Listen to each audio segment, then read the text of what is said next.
రోజున ఏమిటి సాతాను తన హృదయాన్ని ప్రేరేపించింది. చాలా ప్రేరేపణలు వస్తాయి, చాలా రకరకాల ఆలోచనలు వస్తాయి. బైబిల్ ప్రకారంగా నీకు వచ్చిన ఆలోచన సాతాను ఇచ్చిందా లేకపోతే దేవుడు ఇచ్చినదా?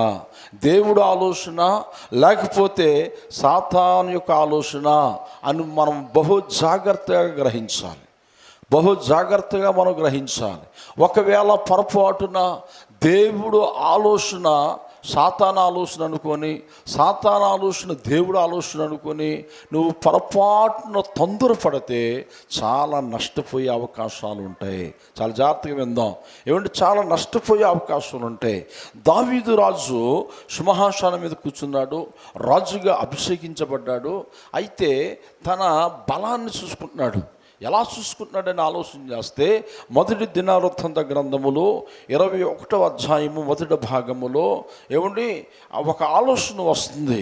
ఏమిటి? తర్వాత సాతాను ఇశ్రాయేలునకు విరోధముగా లేచి ఇశ్రాయేలును లెక్కించుటకు దావీదును ప్రేరేపింపగా. ఏమిటి? సాతానుడంట దావీదుని ప్రేరేపింపగా. ఎవరిని ప్రేరేపించాడు? ఇందుకు ఏ విషయంలో ప్రేరేపించాడనగా, మన దేశములో ఎంత బలగాలు ఉన్నాయి, ఎంత విద్యుశూరులు ఉన్నారు, ఎంత ఏమిటి యుద్ధంలో ప్రముఖులు ఎంతమంది ఉన్నారు అని దావీదు ఒక రకంగా ఒక గర్వముగా మాట్లాడాడంట. ఆ మాటలు కింద భాగంలో మనం చూస్తే ఏమండి 21:6 రాజు మాట సైన్యాధిపతి అయిన యోబాబునకు అసహాయముగా ఉండును. ఎలా ఉందంట? అసహాయముగా కనబడ్డదంట. అసహాయముగా కనబడ్డదంటే ఎంత గర్వముగా మాట్లాడాడో మనకు తెలియదు. మరి దేవునికి స్తోత్రం. చాలా బాధగా మాట్లాడాడు. అమ్మా వినండి జాగ్రత్తగా. చాలా వేదనగా మరి గర్విస్తూ మాట్లాడినట్లుగా మనకు కనబడుతుంది. ఏమిటి? చిన్న గర్వం వస్తేనే దేవుడికి కోపం వచ్చింది. సైన్యాధిపతి అసహించుకున్నాడు, దేవుడు కూడా అసహించుకున్నాడు దావీదుని చూసి. చాలా జాగ్రత్తగా ఉండాలి.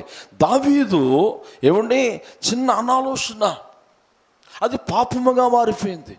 ఏమంటే బైబిల్లో మనకు కొన్ని విషయాలు మనం చూస్తే ప్రార్థన చేయకపోతే పాపము, దేవుడు మాటలు వినకపోతే పాపము. పోయిన వారం మనం చెప్పుకున్నాం కదా, యెహోవా ధర్మశాస్త్రమును నిబంధనలను విననొల్లని ఎడల వాడు శాపగ్రస్తుడు అని ఉంది. దేవునికి స్తోత్రం.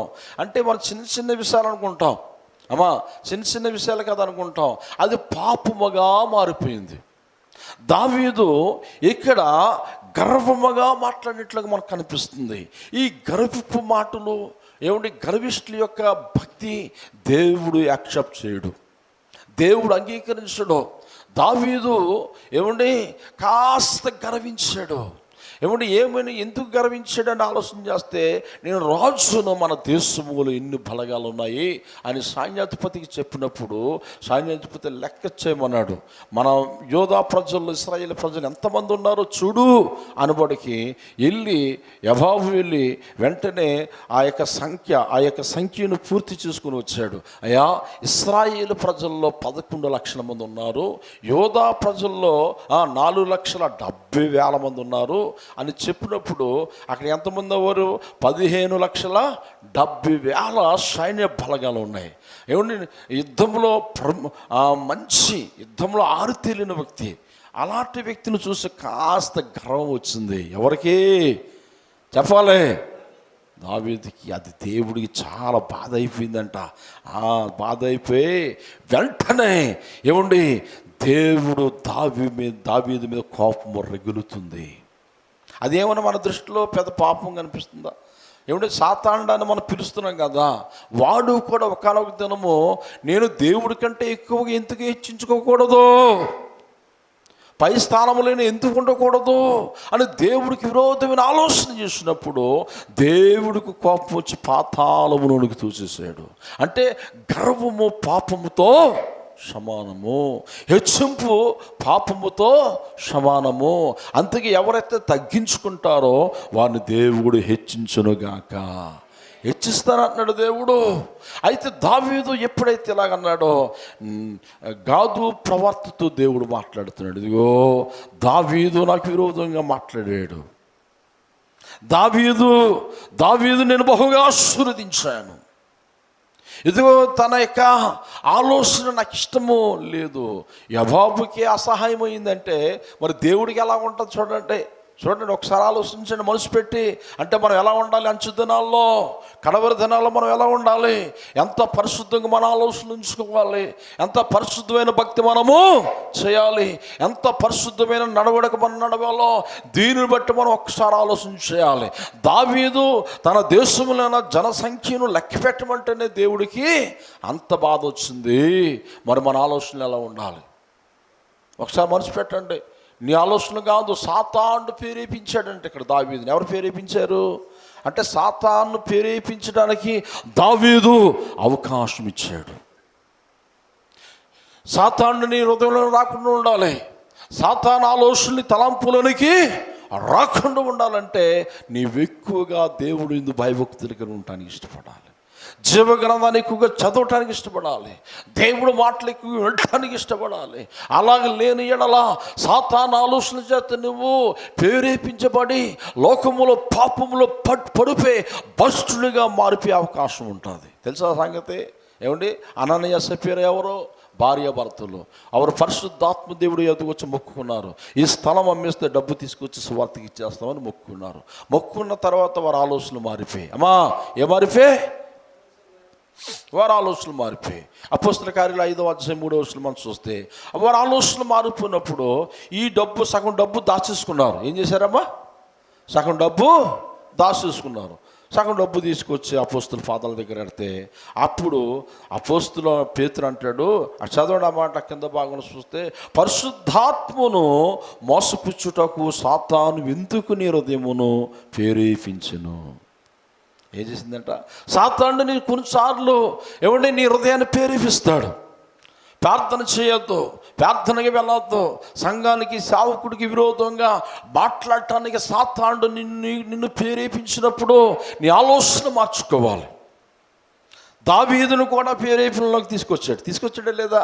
ఏమంటే గర్వంగా మాట్లాడటానికి సాతాను ప్రేరేపించాడు.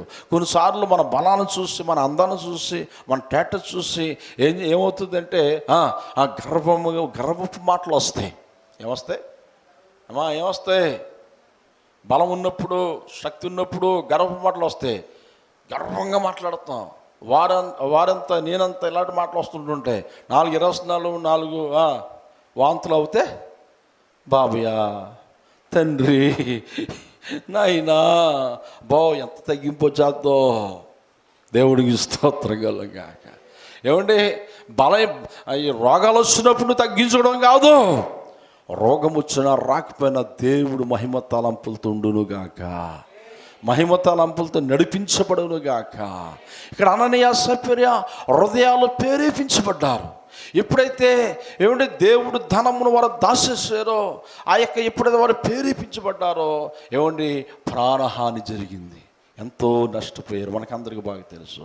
ఇక్కడ కూడా దావీదు చేసిన అనాలోచన బట్టి సాతాను ప్రేరేపణకి దావీదు ఎప్పుడైతే లొంగిపోయాడో, ఆ ఆలోచన ప్రకారం నడుచుకున్నాడో, దేవుడికి బహు కోపం వచ్చింది. కోపం అంటే బహు కోపము ఎక్కువగా దావీదు మీద మండుపడ్డాడు. అతి దావీదుకి వాగ్దానాలు ఇచ్చాడు. హల్లెలూయా. నీ సంతతిని దీవిస్తాను, నిన్ను దీవిస్తాను, నిన్ను వాడుకుంటాను, నీ సంతతిని సింహాసనం మీద ఉంచుతాను, తరతరాలని వాగ్దానాలు ఉంచాడు.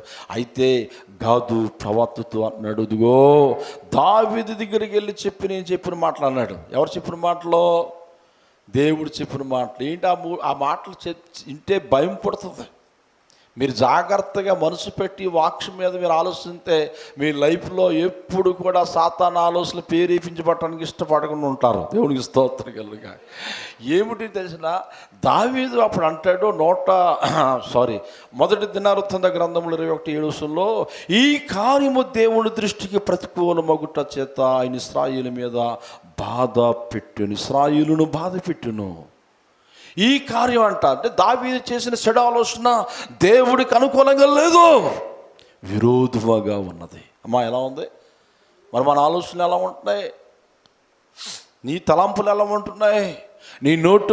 మన నోటు మాట దేవుడికి దృష్టికి అనుకూలంగా ఉంటుందా, లేకపోతే విరోధముగా ఉంటుందా? మనసు పెట్టాలి. ప్రతి ఒక్కరూ ఈ మాటలు సేవకులకి, స్వార్థకులకి, విశ్వాసులకి, అందరికీ దేవునికి స్తోత్రం. ఎప్పుడైతే ఈ కార్యము దేవుని దృష్టికి ప్రతికూలముగా లేదో, దేవుడికి విరోధముగా ఉన్నది, ఆ కింద మాటలప్పుడు అంటాడు 21:8, దావీదు నేను ఈ కార్యము చేసి ఈ మాటలు మాట్లాడి అధిక పాపము తెచ్చుకుంటుని. 8వ అధిక పాపము తెచ్చుకుంటుని, నేను మిక్కిలి అవివేకముగా ప్రవర్తించి తిని ఇప్పుడు నీ దాసుని దోషము పరిహరింపమని దేవునితో మొరపెట్టగా. ఎవరితో మొరపెట్టాడంట? అయా తప్పు అయిపోయిందయ్యా, అనాలోచనగా సాతాను నన్ను ప్రేరేపించి నేను నోటి మాట జారిపోయాను, దయతో నన్ను క్షమించు ప్రభాని పశ్చాత్తాపముతో ప్రార్థన చేస్తున్నాడు. అంటే ఇప్పుడు ఈ ప్రార్థన ఏమి రావాలి? రిప్లై రావాలి. దేవుడి యొద్ద నుంచి ఏమి రావాలి? గట్టిగా చెప్పాలి, జవాబు రావాలి. అప్పుడు దేవుడు అంగీకరించాడు ఈ ప్రార్థన. ఎప్పుడైతే తప్పు అయిపోయింది, ప్రభా ఏమంటే నా పాపమును పరిహరింపు ప్రభా అని అవును విరిగి నలిగిన హృదయంతో కన్నీటితో దావీదు ఎప్పుడైతే ప్రార్థన చేశాడో, దేవుడు ఆలకించి దేవుడు దావీదుతో మాట్లాడటానికి ఇష్టపడకుండా గాదు ప్రవర్తతో మాట్లాడి ఏమంటాడో తెలిసిన, ఇదిగో దావీదు చేసిన పాపము పరిహరింపబడాలంటే నేను 3 వ్యాధులు పంపిస్తున్నాను, 3 సెక్షన్లు, 3 భయంకరమైన సంఘటనలు నేను పంపిస్తాను. ఆ 3 ఏదో ఒకటి ఒప్పుకోమంటాడు. ఏమంటాడమ్మా? ఆ 3 ఏదో ఒకటి ఒప్పుకోమంటాడు. అప్పుడు గాదు ప్రవర్త వచ్చి అంటాడు 21:9 గబగబా దావీదుతో, గాదు ప్రవర్తతో దేవుడు అన్నాడు, ఇలా చెప్పు దావీదుకి, దావీదు నాకు మొరపెట్టాడు, పాపం పరిహరింపమని ప్రార్థన చేస్తున్నాడు, ఆ శాపం నుంచి విడిపించమని ప్రార్థన చేస్తున్నాడు. ఆయన ప్రార్థన నేను ఆలకించాలంటే ఈ 3 ఏదో ఒకటి ఒప్పుకొని తీరాలి, ఖచ్చితంగా ఒప్పుకొని తీరాలి. ఏంటి ఆ 3? ఏంటి? 3 సంవత్సరాలు నీ దేశం అంతా కూడా కరువు వచ్చేస్తుంది. ఏమొచ్చేద్దమ్మా? చాలా జాగ్రత్తగా వినండి. ఏమొచ్చేద్ది? కరువు వచ్చేది. దానికి ఒప్పుకుంటావా? లేకపోతే 3 నెలలు శత్రువులు వచ్చి నీతో యుద్ధం చేస్తారు, నీవు పారిపోతావు, నీ ప్రజలు హతమార్చబడతారు, యుద్ధములు నీకు అపజయం కలుగుతుంది. దీనికి ఒప్పుకుంటావా 3 నెలలు? ఇప్పుడు ఎన్ని వచ్చాయి? 4 వింటున్నారా? 2. 3 అంటాడు, 3 రోజులు నీ దేశం అంతటి మీదకి నేనేం రప్పించబోతున్నానో తెలిసిన వ్యాధులు రప్పించబోతున్నాడు. వ్యాధులు దీర్ఘకాలిక వ్యాధులు రప్పించబోతున్నాడు. మొత్తుతాడంట దేవుడు. ఈ 3 ఒప్పుకుంటావు? 3 సంవత్సరాల కరువు అంటే దేశంలో ఉన్న ప్రజలందరూ ఎండి చేపలాగా ఎండిపోతారు. కళ్ళు లోపల పోయి పళ్ళు బయటకు వచ్చేస్తాయి. ఏమండి? ఆహారం ఉండదు, తినడానికి తిండి ఉండదు, నిద్రాహారాలు ఉండవు. తిండి లేకపోతే జీవము నశించిపోతే బలహీనలు అయిపోతారు, బక్కవారు అయిపోతారు, సాగుకి సిద్ధంగా ఉంటారు, చనిపోతారు. అయ్యి బాబోయ్ 3 సంవత్సరాలు చాలా బాధాకరం. మరి 3 నెలలు యుద్ధం, శత్రువులు వచ్చి యుద్ధం చేస్తారు, శత్రువులు వచ్చి నీతో యుద్ధం చేసినప్పుడు పారిపోతావు. అయ్యో ఎన్నో యుద్ధాల్లో జయం వచ్చింది, విజయం వచ్చింది, ఘన విజయం వచ్చింది. దావీదు పక్షంలో దేవుడు ఎన్నో గొప్ప కార్యాలు చేశాడు. ఇప్పుడు అపజయానికి పాలైపోయాడే అని అవమానం పాలైపోతాడు. అంతే కదండి? అవమానం పాలైపోతాడు, నిందలు పాలైపోతాడు. ఎలాంటి రాజు ఎలాగైపోయాడేంటి? గొలియాతును చంపిన రాజు ఇప్పుడు యుద్ధంలో పారిపోతున్నాడు అని అవమానం వస్తుంది, నిందన వస్తుంది. 3 నెలలు యుద్ధం, దానికి ఒప్పుకుంటావా దావీదు అంటే? దానికి కూడా భయపడ్డాడు. హల్లెలూయా. 3 నెలలు మరి నీ దేశం అంతటా నా దూతను పంపించి ఒక్కొక్కరు మొత్తితే ఏమొస్తుంది తెలిసిన? జబ్బులతో పడి చచ్చిపోతారు. దానికి ఒప్పుకుంటావా? చూసావా? చిన్న ఆలోచన. సాతాను పేరేపన. ఏ పేరేపనమ్మా? చెప్పండమ్మా. సాతాను పేరేపిన. ఈ సాతాను పేరేపిన ఎప్పుడైతే వచ్చిందో, అంతేగా మనం మాట్లాడినప్పుడు చాలా జాగ్రత్తగా ఉండాలి. అమ్మా అర్థమవుతుందా? తొందరపడిపోయి మాట జారిపోకూడదు. సేవకుల మీద, సువార్థకుల మీద, సంఘం మీద, విశ్వాసుల మీద. నీ ఈది వరతో ఉన్నప్పుడు, అమ్మా నీ రక్త సంబంధాలతో ఉన్నప్పుడు నీ నోటు మాటను చాలా జాగ్రత్తగా కాసుకోవాలి. దావీదు ఏదో సాతాను పేరేపిస్తే అలా చేసేస్తావా? ఈ రోజున చాలా కుటుంబాలు విడిపోవటానికి ఏమంటే భార్యను భర్త చంపడానికి, భర్త ఏమో భార్యను చంపడానికి. నిన్న కాక మనకు వార్త ఏంటి, ఏమండి 15 నెలల కుర్రోడిని, సొంత కొడుకుని, ఎవడో ఫేస్బుక్లో పరిచయం అయ్యాడని సొంత కొడుకుని కాంప్లెక్స్లో వదిలేసి వాడితో వెళ్ళిపోయింది. ఆ బాబు వెతుక్కున్నాడు తల్లిని, ఆ కాంప్లెక్స్లో ఆ బాబు వెతుక్కున్నాడు, అమ్మ అమ్మ అమ్మ అని అరుస్తున్నాడు. ఎవరితోనో బండెక్కి వెళ్ళిపోయింది. అదంతా సీసీ కెమెరాలో రికార్డ్ అయ్యింది. అంటే నీకు ఏ ఆలోచన వస్తే ఆ ఆలోచన చేసేస్తావా? సాతాను పేపుని చేత నువ్వు నడిపించబడితే నీ జీవితము అవమాన పాలైపోద్ది, నిందల పాలైపోద్ది. ఎవరు ఆదరించేవారు ఉండరు, ఎవరు నీకు సహాయం చేసేవారు ఉండరు. కుమ్ములు కుమ్ములి కుమ్ములు కుమ్ములి ఏమండి ఏడుసే రోజు వస్తుంది. ఆ రోజు రాకముందే నీ ఆలోచనలో దేవుడి దృష్టికి అంగీకారం అవ్వాలి. దావీదుని సాతాను ప్రేరేపిస్తే నోటు మాట జారిపోతే 3 ప్రతిదండలు పంపించాడే. ఆ 3 ప్రతిదండలు ఏదో ఒకటి ఒప్పుకొని తీరాలన్నాడు దేవుడు, ఏదో ఒకటి ఒప్పుకోవాలి. అప్పుడు దావీదు అంటాడు, నేను చదవండి ఆ మాట ఎక్కడ ఉందో చూడండి, నేను శత్రువుల చేతిలో పడుట కంటే, చూడండి 121 మొదటి దినం.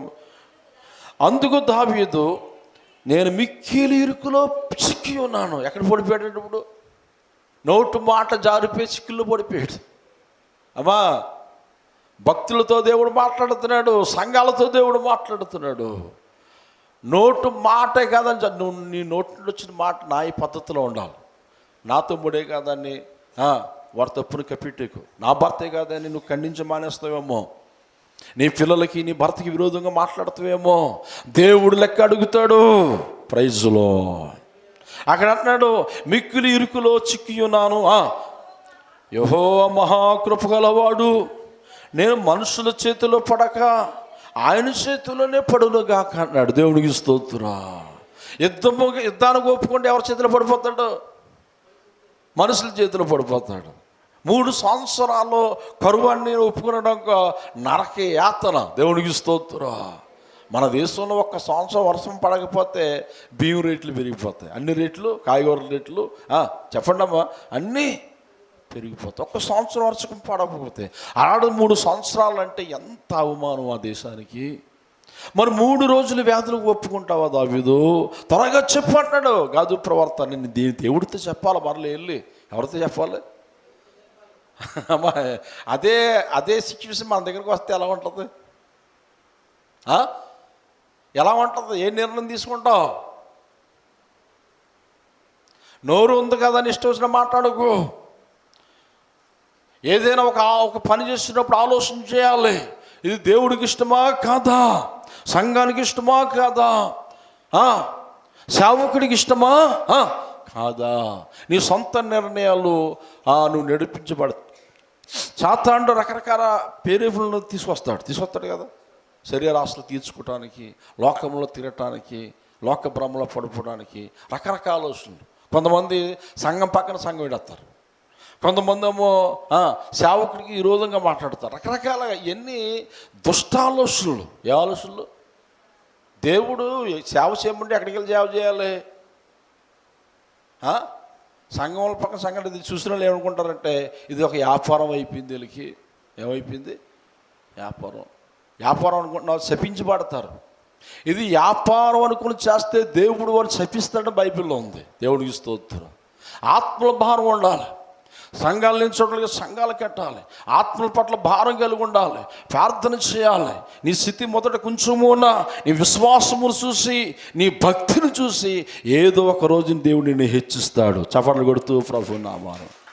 రకరకాల ఆలోచనలు తీసుకొస్తాడు సాతానుడు. దేవుడు సాతానుడు దావీదు హృదయాన్ని ప్రేరేపించినప్పుడు గర్వముగా ఫీల్ అయ్యాడు. అది దేవుడికి చాలా బాధ అనిపించింది. అందుకే 3 ప్రతిదండలు పంపించాడు. ఎన్ని దండలు? 3 ప్రతిదండలు. ఏది కోరుకుంటావో కోరుకో అని దావీదు. బాబోయ్, దేవుడి చేతిలో పడ్డటే నాయమనబడికి దేవుడు దూతంట. చూడండి అక్కడ 21:14 చూస్తే, యెహోవా ఇశ్రాయేలును, ఆ పై మాటలో ఉంటుంది, 70,000 మందిని. ఎక్కడుందా మాట? 21:14. యెహోవా ఇశ్రాయేలు మీదకి తెగులు పంపగా. ఏం పంపగా? తెగుళ్ళు పంపగా 70,000 మంది చచ్చిరి. బాబు, ఎంతమంది చచ్చిపోయారు చెప్పాలి. చిన్న సాతాను పేరునికి తన దేశములో 70,000 ఆత్మలు నష్టపోయారు. సాతాను, అందుకే మన సాతాను ఆలోచనలు ప్రేరేపించబడకూడదు. మరి ఏ ఆలోచనలు ప్రేరేపించాలి? దేవుడు ఆలోచనలకు ప్రేరేపించబడాలి. ప్రార్థన చేయాలి, ఆల్నెట్ ప్రేర్లు గడపాలి, బైబిల్ చదవాలి, దేవుడు మాటలు వినటానికి ఇష్టపడాలి. ఏమంటే ఈ సాతాను ఆలోచనలకు కానీ నువ్వు మనం కానీ ప్రేరేపించబడితే నష్టపోతాం, అవమాన పాలైపోతాం, నిందల పాలైపోతాం, దిక్కులేని సావులు, దిక్కులేని మరణాలు చూస్తున్నారా మనం. ఎక్కడ చూసినా అగ్ని ప్రమాదాలు, నీటి ప్రమాదాలు, ఘోరాతి ఘోర గ్రామాలు కొట్టుకొని పోతున్నాయి. తెల్లారపడికి ఊర్లు ఉండలేదు. బైబిల్ అంటుంది శపించబడే జనాంగమును అలాగే తీసేస్తాను అంటున్నాడు. హల్లెలూయా. వారిలో మన దేశం ఉండకుండా ఉండునుగాక, మన దేశాన్ని మనల్ని కాపాడునుగాక. అలాగే అప్పుడు జరిగింది. బైబిల్ గ్రంథంలో చరిత్రలో మనం చూస్తే దేవుడు ఆలోచనలు పక్కన పెట్టి సాతాను ఆలోచనల చేత నడిపించబడి వారు పాపం చేసి వారు త్రాగుబోతులుగా, తిరిగిబోతులుగా, నరహంతుకులుగా, జూజగళ్ళగా, ఏమంటే మృగాలుగా మనం చూస్తున్న వార్తలో. ఏమండి కర్ణాటకలో ఏం జరుగుతుంది చూడండి, ఎంతోమందిని అమాయకులను చంపేసి పెట్టేశారు. అవన్నీ ఇప్పుడు బయటకు వస్తాయి. పాపము పావులాడుతుంది, కోటేస్తుంది. అమ్మా, అర్థమవుతుందా? చాలా జాగ్రత్తగా ఉండాలి. మంచి పిల్లల్ని ఇచ్చాడు, మంచి భర్తనిచ్చాడు, మంచి భార్యనిచ్చాడు. ఎందుకు అలాంటి ఆలోచనలు ప్రేరేపించబడుతున్నావు? ఎందుకు నువ్వు అలాగా ప్రవర్తిస్తున్నావు? ఈ లోకంలో చాలామంది జీవితాలు నష్టపోవడానికి ఏమండి చాలా అవమాన పాలైపోవడం కారణం ఏంటంటే సాతాను ఆలోచన సంగతి మర్చిపోవద్దు. దావీదు ఒక్కడు అనాలోచన చేసినందున దేవుడు పంపించిన 3 ప్రతిదండాలకు ఒక ప్రతిదండ ఖచ్చితంగా తీసుకోమన్నాడు. ఏమన్నాడు అక్కడ? ఖచ్చితంగా నువ్వు దేనికి దానికి ఒప్పుకోవాలి. అనబడికి ఒప్పుకున్నాడు. ఒప్పుకుంటే దేవుని యొక్క దూత ఖడ్గము పట్టుకుని వచ్చింది. దేవుడు మాట వినలేనని ఏరేసింది. ఆ వేరేయడము ఎంతమందిని వేరేసింది? 70,000 మంది. నా సొంత మాటలు కాదండి, బైబిల్లో మాటలు చెప్తున్నాను. దేవుడికి స్తోత్రం. 70,000 మందిని వారు హతము చేసినప్పుడు దావీదు మరలా ప్రార్థన చేస్తున్నాడు. చూడండి ఎక్కడ ఉందన్నమాట. ఏమిటి 16 దావీదు కన్నులెత్తి చూడగా, చూడండి దావీదు చూస్తున్నాడంట. దావీదు మనోనేత్రాలు తెరపడ్డాయి. దావీదు చూడగా, కన్నులెత్తి చూడగా భూమి ఆకాశములను నిలుచు కత్తి చేత పట్టుకొని దాన్ని యెరూషలేము మీదకి పంపిన యెహోవా దూత కనబడును. ఆగండి, ఏం కనబడదంట? దేవుని దూత తన దేశములో ఖడ్గము పట్టుకొని వెళ్ళిపోతుందంట. కల్లారు చూశాడు దావీదు. ఏం చూశాడు? అమ్మ బాబు, దేవుడు పంపించాడు. ఆ ఖడ్గం పట్టుకొని, ఆ ఖడ్గం ఎవరి వైపు తిరిగితే వాళ్ళు చచ్చిపోతున్నారు. అమ్మా, ఎవడైతే దేవుడు మాట్లాడలేదో వాడు వైపు చాపితే వాడు చచ్చిపోతున్నాడు. ఆ దూతని ఎప్పుడైతే చూసాడో దావీదు వెంటనే కింద భాగమును మనం చూస్తే యెహోవా దూత కనబడినప్పుడు దావీదును పెద్దలను గోను పట్ట కట్టుకుని వారే నష్టంగా నమస్కారం నష్టంగా పడిపోయారంట. సాగులు పడిపోయారు. బాబోయ్ దేవా, క్షమించినైనా పాపం చేసిన వాడు నేను, దుర్మార్గుడిగా ఆలోచించింది నేను ప్రభా, అమాయకులు ఉన్న ఈ ప్రజలు ప్రభా, క్షమించు ప్రభా, కనికరించు ప్రభా నాయనా అని మొరపెడుతున్నాడు. అక్కడ మొరని ఉంది. దేవునికి స్తోత్రం. ఏం చేస్తున్నాడమ్మా? మొరపెడుతున్నాడు. అప్పుడు ఎప్పుడైతే మొరపెట్టాడో దేవుడు అంట, చూడండి, మరలా దేవుడు ప్రార్థన ఆలకించాడు. దేవుడికి స్తోత్రం కలుగును. మన దేవుడు ప్రార్థన ఆలకించే దేవుడు. గట్టిగా చెప్పకూడదు. ఎవరు ప్రార్థన ఆలకిస్తాడు? పశ్చాత్తాపంతో ప్రార్థన చేస్తే, విరిగి నలిగిన హృదయంతో ప్రార్థన చేస్తే. దావీదు హృదయాన్ని సాతాను ప్రేరేపించినప్పుడు పాపం చేసాడని దేవుడు తెలియపరిచాడు. తెలియపరిచినప్పుడు వెంటనే ఒప్పుకున్నాడా, కప్పుకున్నాడా? గట్టిగా చెప్పాలి. ఒప్పుకున్నాడు. కొంతమంది దేవుడు మాట్లాడినా ఒప్పుకోరు, కప్పేసుకుంటారు. ఏం చేస్తారు? కప్పుకుంటారు. దావీదు అందుకే అప్పుడు ఒక కీర్తన రాశాడు, నా పాపము నేను కప్పుకునగా ఒప్పుకుంటేనే. ప్రైజులో ఇక్కడ దావీదు తప్పులన్నీ ఒప్పుకున్నాడు. ప్రభా నాయనా ఈ ప్రజలు ఏం చేశారయ్యా, ఈ ప్రజల మీదకి నాయనా ఈ శాపమును ఆపేసి నా మీదకి, నా తండ్రింటి వారి మీద పంపించి ప్రభా, అమాయకులైన వారు ఏం చేశారు ప్రభా అని తెలివితేటలుగా ప్రార్థన చేశాడు. అక్కడ ఎలా చేశాడు, చాలా తెలివైనడు దావీదు. దేవుడికి స్తోత్రం. అక్కడ చూడండి ఏమని ప్రార్థన చేశాడు, నీ జనుల మీద ఉండకుండా నా మీదను నా తండ్రి ఇంటి వారి మీద ఉండనిమ్మని దేవునితో మనము చేయగా. అంటే ఈయనెవరో వారెవరో అమ్మాయి మీకు అర్థమవుతుంది మాట, చాలా జాగ్రత్త. నీ జనుల మీద ఈ పాపాను మోపొద్దు అన్నాడు. మరి దావీదు జనులు ఎవరో? దావీదు కూడా దేవుడి జనులే కదా, దావీదు కూడా దేవుని బిడ్డే. చాలా తెలివితేటలుగా దేవుడు కోపాన్ని చల్లారుస్తున్నాడు ఇక్కడ. మీకు అర్థమవుతుందా సిచ్యువేషను? మనం కూడా ఏం చేయాలి, జాగ్రత్తగా దేవుడు కోపాన్ని చాలా. కొంతమంది అలా అంటారు, ప్రభా ఏం చేస్తావు చేసుకో, నేను మారను, నేను ఇలాగే ఉంటాను, నేను ఇలాగే బ్రతుకుతాను, నా ఇష్టం. దేవుడు ఇష్టాన్ని ముందు నీ ఇష్టం సాగకూడదు. ప్రైజులో దేవుడు ఇష్టాన్ని మనం కొనసాగించాలి, మన ఆలోచన మార్చుకోవాలి. దేవుడు చూడండి, మనస్సాక్షి ఉంటుంది అందరికీ, ఉంటుంది ఉండదా? అందరికీ ఉంటుంది. ఎవరైనా సంఘంకి విరోధంగా, సేవకుడికి విరోధంగా, ఒక విశ్వాసకి విరోధంగా మాట్లాడితే నీ మనస్సాక్షి నేను ఏం చేస్తుంది చెప్పండి అమ్మా, గట్టిగా చెప్పండి. వెనకాల ఉన్నవారు, మనస్సాక్షి నువ్వు తప్పు చేస్తున్నావు, తప్పు మాట్లాడుతున్నావు. నీ మనస్సాక్షి దేవుడు నిన్ను గద్దించినప్పుడు వెంటనే లోబడాలి. ప్రైజులో అమ్మా ఏం చేయాలి, లోబడాలి. లోబడకపోతే ఇంకా శిక్ష ఏమైపోతే చెప్పండి. ఇక 70 వెళ్తూ ఆకుండా ఆ సంఖ్య ఏమైపోతుంది చెప్పండి మన గట్టిగా, పెరిగిపోద్ది. అలా పెరిగిపోయింది అంటే పెరిగిపోయింది. బైబిల్లో చాలామందికి పాపాన్ని ఎవరైతే ఒప్పుకోలేదో, దేవుడికి ఈ విధంగా మాట్లాడారో, ఆకాశంలో అగ్నిజ్వాలలు వచ్చి కాల్చేసే అరణ్యములో ఇశ్రాయేలు ప్రజలు మోసే కాలంలో పావులతో వారు కనిపించేసాడంట.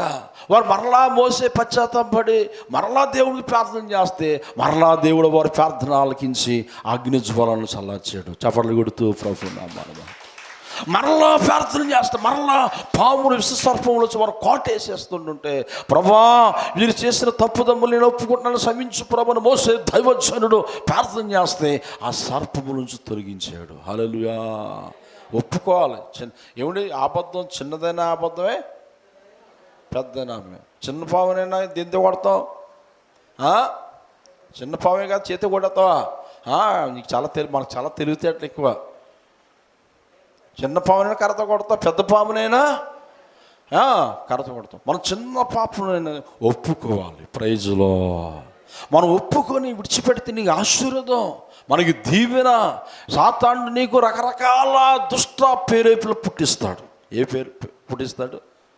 అవాదం దగ్గరికి వెళ్ళేమన్నాడు, దేవుడు ఏం చెప్పాడు, ఈ పండు గట్టి చెప్పండి తినద్దు అన్నాడు. సాతానుడు ఏమన్నాడు, దేవుడు మీరు తింటే దేవదూతలు అయిపోతారు, తినద్దు అన్నాడు. మీరు తింటే నిజంగానే దేవదూతలు అయిపోతారు, మీరు సావనే దేవుడు మీరు తిన్న రోజున చచ్చిపోతారు అన్నాడు దేవుడు. సాతానుడు ఏమన్నాడు, తింటే సావనే సావనన్నాడు. ఇప్పుడు ఎవరి మాటకు లోబడాలి? దేవుడు గొప్పడా సాతాను గొప్పదా? అవాదము ఎవరి మాటకు లోబడ్డారు? దేవుడు మాటను పక్కన పెడేస్తారు, సాతాను మాటకు లోబడిపోయారు. అందుకే నీ దగ్గర చాలామంది వస్తారు, అమ్మా చాలా జాగ్రత్తగా ఉండండి, మీ దగ్గరికి వస్తారు, మిమ్మల్ని మోసపుచ్చుతారు. చాలామంది ఏం చేస్తుంటారంటే, కొంతమంది నేను మీకు బట్టలు ఇస్తాను, మీకు బియ్యం ఇస్తాను, మీకు భోజనం పెడతాను, మా సంఘానికి రండి అంటే నువ్వేం చేయాలి? అప్పుడు నిజమైన విశ్వాసవత ఏం చేస్తావు? నేనే 10 మందికి ఇచ్చినట్టు నా దేవుడు నన్ను దీవిస్తున్నాడు, హల్లెలూయా. నేను ఇల్లు ఎక్కడ తినటువంటి, నాకు ఒక మంచి సంఘం ఉంది, మంచి సేవకుడు ఉన్నాడు, మంచి దేవుడు నేను కలిగి ఉన్నాను, నేను అక్కడికి ఎందుకు వెళ్ళాలి? ప్రైజులో అప్పుడు ఏ ఆలోచన రావాలి? సాతాను పేరెప్పినా దేవుడి పేరెప్పినా? దేవుడి పేరెప్పిన ఎవరికి వస్తుంది? మంచి ఆలోచన చేత నింపబడిన వారు, వాక్యం విని అంగీకరించిన వారు. అందుకే అంటాడు యేసుప్రభువు వారు, విత్తనాలు విత్తినప్పుడు అంట కొన్ని విత్తనాలు ఎక్కడ పడ్డాయి? త్రోవ పక్కన పడ్డాయి. కొన్ని విత్తనాలు ముళ్ళ తొప్పలో పడ్డాయి. కొన్ని విత్తనాలు రాత్రి నెలలో పడ్డాయి. మరో కొన్ని విత్తనాలు మంచి నెలల మీద పడ్డాయి. వారే ఫలించిన వారు. చప్పట్లు కొడుతూ ప్రభు నామాన్ని. వారే ఫలించిన వారు. ఈ లోకంలో రకరకాల దృశ్యాలు చూసినప్పుడు, కొంతమంది వ్యక్తులు చూసినప్పుడు మన ఆలోచనలు మారకుండా, పాపిష్ట ఆలోచనలుగా మారకుండా దేవుడు ఆలోచనల చేత నడిపించబడునుగాక, దేవుడు కృపలో బలపరచబడునుగాక. అప్పుడు నీ జీవితం ఎలా ఉంటుంది తెలిసిన?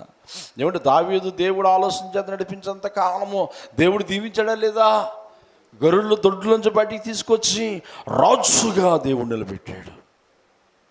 సింహాసనం మీద కూర్చుని పెట్టాడు. ప్రైజులో ప్రకటన గ్రంథంలో అంటాడు, ఈ లోకంలో పాపిష్ట ఆలోచనలు జయించిన వాడంట నా సింహాసనం మీద వాడిని కూర్చుని పెట్టుకుంటాను. ఎక్కడంట?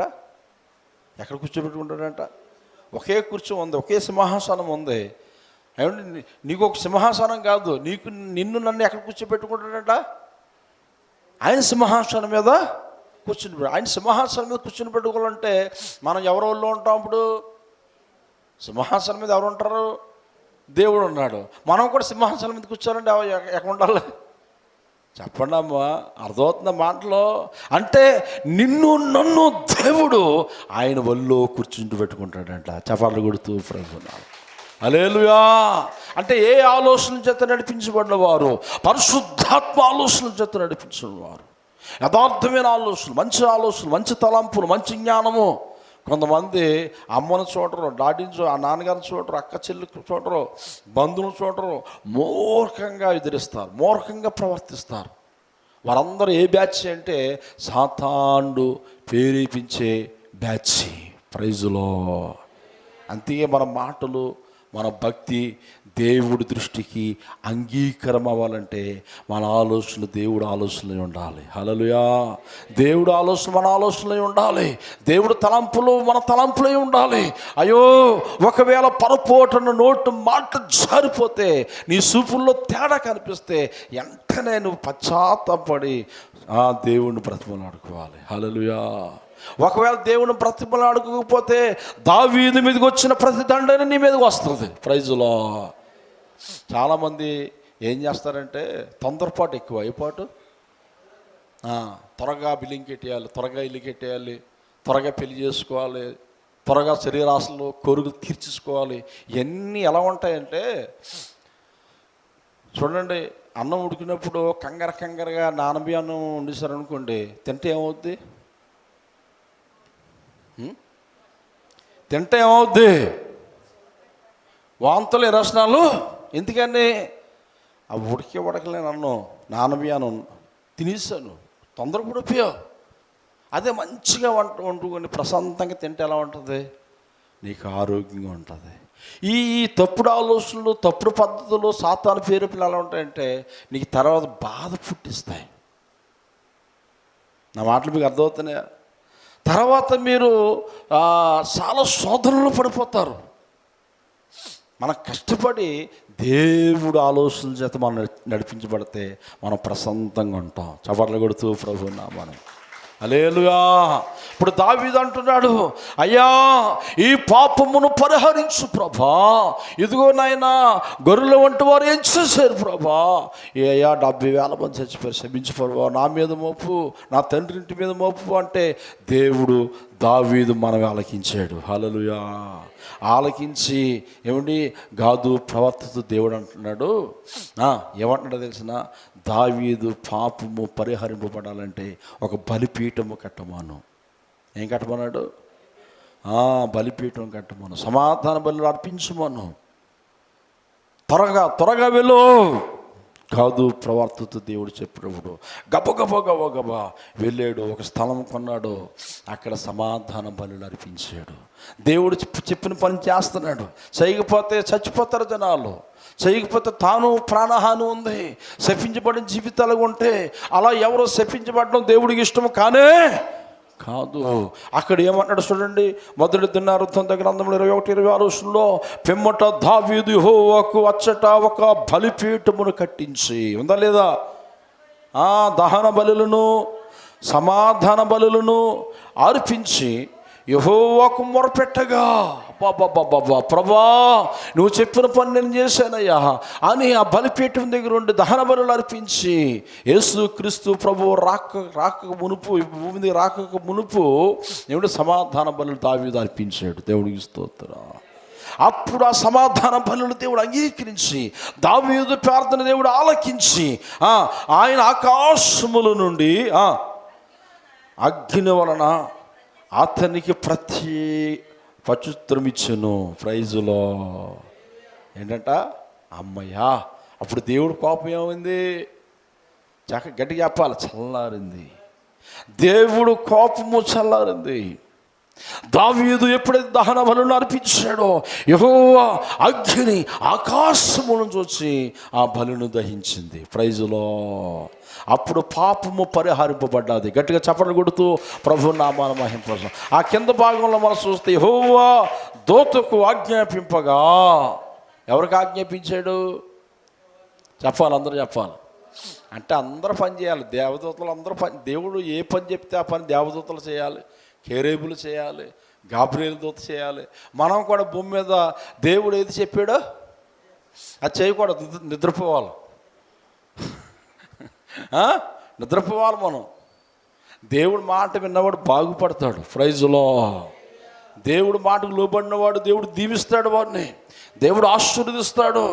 దేవుని దూతకు దేవుడు ఆజ్ఞాపిస్తున్నాడు. యెహోవా దూతకు ఆజ్ఞాపింపగా అతడు తన కత్తిని మరలా వరలో వేసిన వ్యాధులు ఆగిపోయాయి. ప్రైజులో ఏమైపోయామా? చెప్పాలా, ఏమైపోయాయి వ్యాధులు.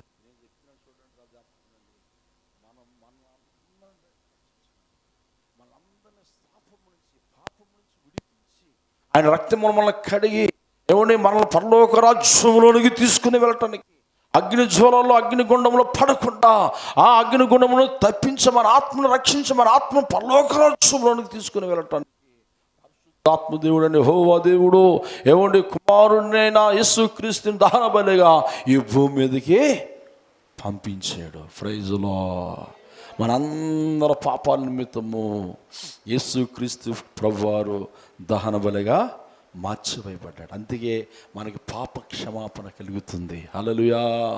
ఎవరైతే యేసు యొద్దకు వచ్చి యేసు రక్తంలో కడగబడతారో, వాళ్ళ తప్పును ఒప్పుకుంటారో ఉచితముగా ఇప్పుడు బలులతో పని లేదు అమ్మా, బలులతో పని లేదు. ఇప్పుడు యేసు రక్తమే బలి. దేవునికి స్తోత్రం. తండ్రి అయిన దేవుడు కుమారుని పంపించి మనందరి కొరకు దహన బలిగా ఆయన సమర్పించేసాడు. ఇదిగో నీ పాపం నుంచి నీ పాపం నుంచి నీ విడిపించబడాలంటే, నీ పాపము పరిహరింపబడాలంటే యేసు అనే బలిపీఠం యొద్దకు వచ్చునుగాక.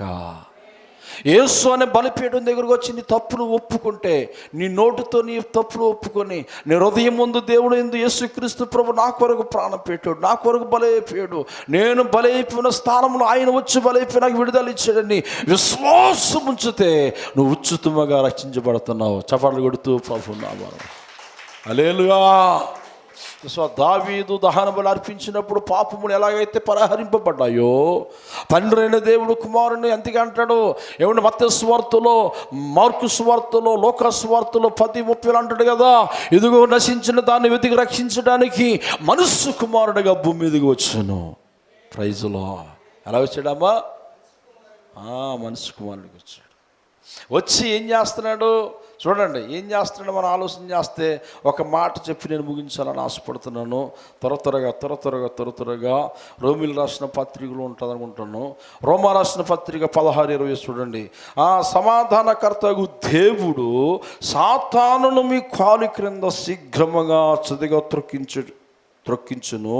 మన ప్రభువైన యేసుక్రీస్తు కృప మీకు తోడై ఉండునుగాక. హల్లెలూయా. ఇక్కడ ఏమన్నాడు? సమాధానకర్తయు దేవుడు సాతానును మీ కాలు కింద శీఘ్రముగా ఏం చేస్తాడంట? తొక్కుతామంట. అంటే సాతాను ఆలోచనలన్నీ మనం ఏం చేయాలి ఇప్పుడు? చెప్పండి అమ్మా. ఎవరైతే దేవుడు మాట అంటాడో, దేవుడు మాట లోబడతాడో, పరిశుద్ధంగా జీవిస్తాడో, యథార్థంగా జీవిస్తాడో, వాక్యానుసారంగా ప్రవర్తిస్తాడో, వాడు కాలు కింద సాతాను ఆలోచనలు తొక్కేస్తారు. గట్టిగా చప్పట్లు కొడుతూ ప్రభువున్నా హల్లెలూయా. అందుకే ఆదాము మోసపోయాడు, దావీదు మోసపోయాడు. వాళ్ళందరూ సాతాను ఆలోచనల చేత ప్రేరేపింపబడ్డారు, నష్టపోయారు. ఆ నష్టం మన దగ్గర కూడా వచ్చిందా లేదా? మన దగ్గరకు వచ్చింది. మనం నష్టపోయాం. ఈ రోజుకి మనం కూడా చాలామంది శోధింపబడుతున్నారు. ఈ యొక్క శపించబడే జీవితాలను దేవుడు విడిపించడానికి మనసు కుమారుడికి వచ్చి అపోస్తుల పౌలు అపోస్తులు ఈ యొక్క రోమా సంఘానికి అపోస్తులు అంటున్నాడు కదా, ఇదిగో సాతాను ఆలోచనలు, సాతాను శక్తులు మీ కాలు కింద దేవుడు సిదగతెక్కిస్తాను అన్నాడు. అప్పుడు సాతాను ఆలోచనలకి ప్రేరేపించబడ్డావు. నరహత్య చేయవు, వ్యభిచారం చేయవు, దొంగతనం చేయవు, అబద్ధాలాడవు, జోజమాడవు. నీ హృదయాన్ని జాగ్రత్తగా కాపాడుకుంటావు. ప్రైజులో హల్లెలూయా. ఎప్పుడు వరకు కాపాడుకోవాలి చెప్పండి? ఎప్పుడు వరకు కాపాడుకోవాలి అంటాడు అక్కడ. ఇక ఆ కింద మాటలు మనం చూస్తే చక్కటి మాటలు మనకు ఉంది. చూడండి ఒక్కసారి బైబిల్ ఉన్నవారు అందరూ కూడా తీసుకొని ముగించుకుందాం, టైం అయిపోయింది. రెండో పేతురు రాసిన పత్రిక 3:12 అంటాడు, దేవుని దినము రాక కొరకు. ఏ రాక కొరకు?